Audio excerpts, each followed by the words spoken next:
તો મહત્વના સમાચાર છે અમદાવાદના બાવળામાંથી ગેરકાયદેસર કોલ સેન્ટર ઝડપાયું છે। અમદાવાદ ગ્રામ્ય એસઓજીએ આ કોલ સેન્ટર ઝડપી પાડ્યું છે। એક મહિલા સહિત 13 શખ્સોની એસઓજીએ અટકાયત કરી છે। મહત્વનું છે કે કોલ સેન્ટર મુદ્દે પોલીસે વધુ તપાસ હાથ ધરી છે।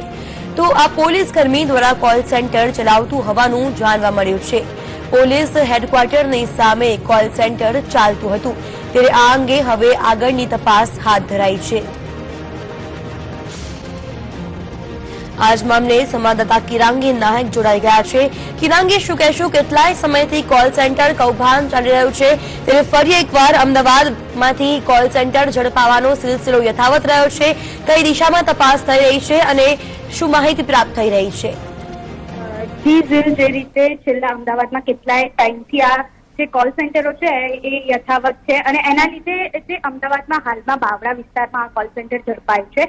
ગ્રામ્ય એસઓજી દ્વારા આ કોલ સેન્ટર ઝડપવામાં આવ્યું છે। સાથે સાથે અહીં એક પોલીસ કર્મી દ્વારા પણ આ કોલ સેન્ટર ચલાતું એવું તપાસમાં બહાર આવી છે। 13 શખ્સ સાથે એક મહિલાની અહીંયા હાલમાં તો ધરપકડ થઈ છે અને વધુ તપાસ ગ્રામ્ય એસઓજી કરી રહ્યા છે। જી બિલકુલ કિરાંગી, આભાર માહિતી બદલ।